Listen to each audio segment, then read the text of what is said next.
খুব ব্যস্ত একটা নদী পারাপার হয়ে এই ফেরি দিয়ে খুব সুন্দর একটা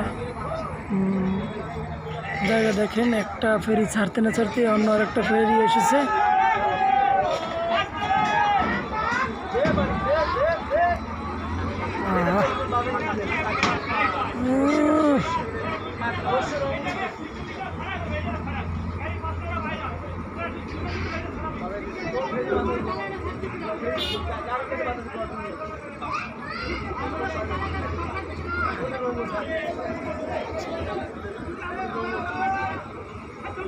বেশি ব্যস্তর ফল হয়েছে এইগুলো।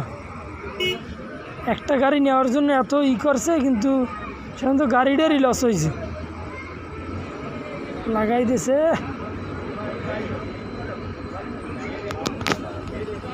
তেমন একটা ক্ষয়ক্ষতি হয় নাই, কিন্তু নতুন রং করা রং টং উঠে গেছে।